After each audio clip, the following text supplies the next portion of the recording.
Right, we're just well into the pre-built stage now. As from the last video, I was telling you I was cutting the lugs off to get the engine mounted in, which I've cut those off. And then I've also, what I've basically done is, to bring it up to speed, is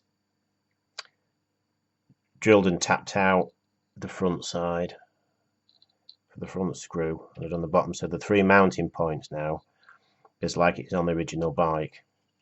So that's done on both sides. So now I can take the screws out on both sides and then take the engine out, just like you can on the real one.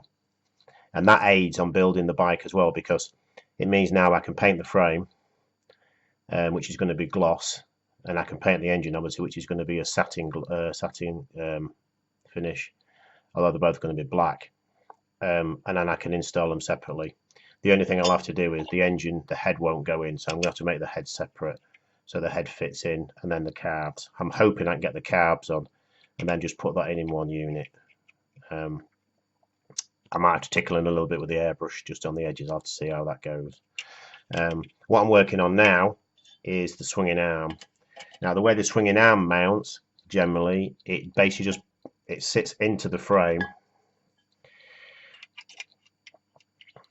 into there like that, and then it just has two plastic pins which fit either side, which looks like a nut, which is alright. I mean, you can use it like that way, and then you basically preset it with the shocker, and then you glue it in, and it mounts it all together. What I'm proposing to do to make it look a bit better, because it doesn't look really great, is to basically get a screw and a nut and a thread. So if you look on there, this is all sort of on the pre-build. I like to pre-build all the bikes just to make sure they all fit. So put that through the frame,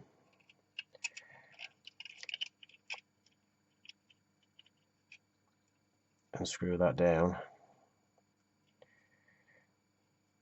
I've pre-drilled it into the swinging arm, so I'm not putting this in now, so it fits nice and loose into the swinging arm.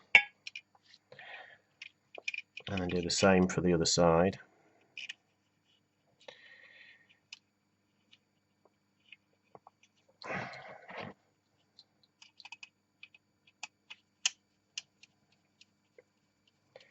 So screw those in until they sit home.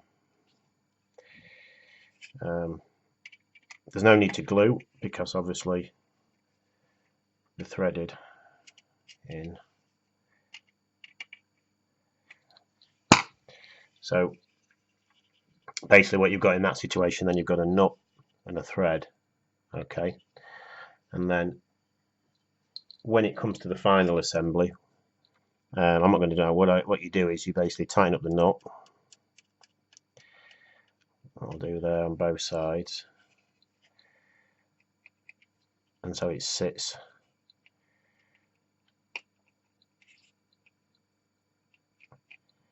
onto the swinging arm.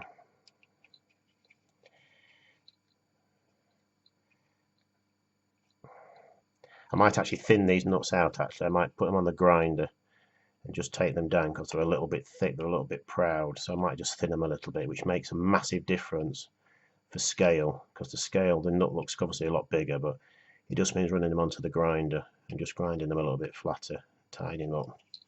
So basically then you cut that through, so that's basically sitting now, so the actual swinging arm's in now. Okay, it's mounted to the frame. But what I will do is, obviously it's going to look silly with some obviously Phillips heads, as you can see. I'll cut the Phillips head screws off, and then I'll obviously grind it back. So you just have a little bit of the thread. Let me show you one there. Just have a little bit of the thread showing, so it looks like the original bike, but it'll look a little bit better because I'm going to take some of the nut height off as well.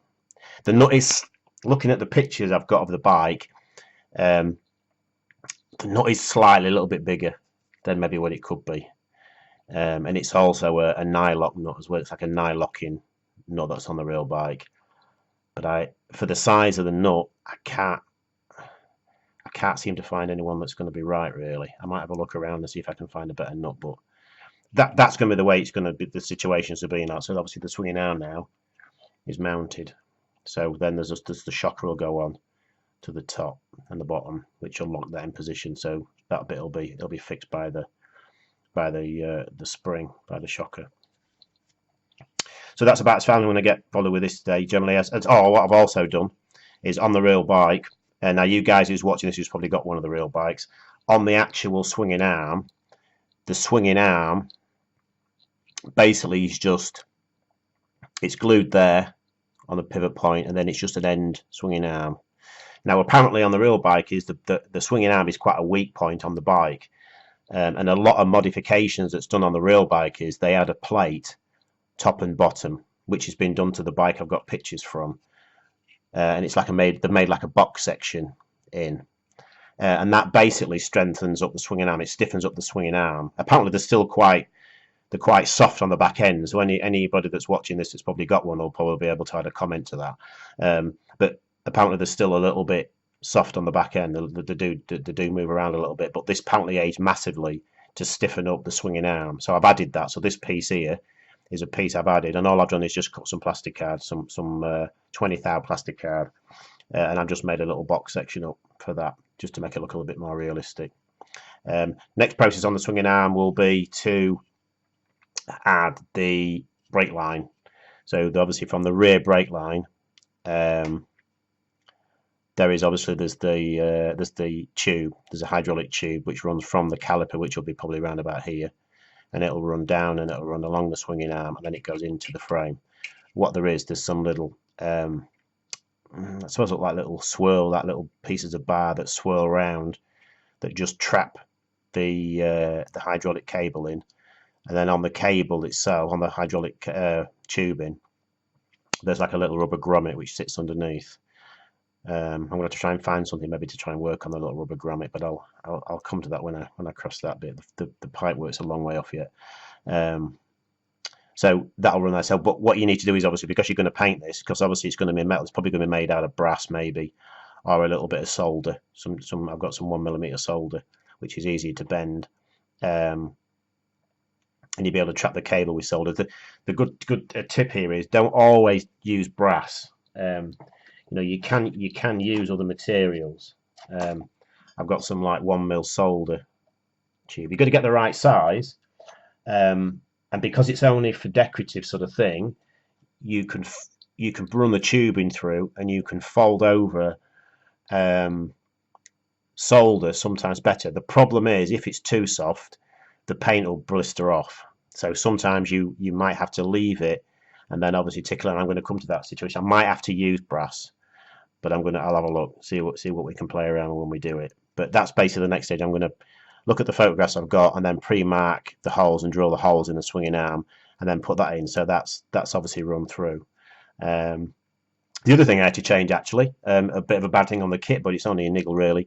The actual mounting for the caliper, there's a bar that runs across that goes from the top of the caliper down to the swinging arm, was mounted underneath the swinging arm, which was in the wrong place. So I basically cut that off and then moved it to the top, so it mounts at the top.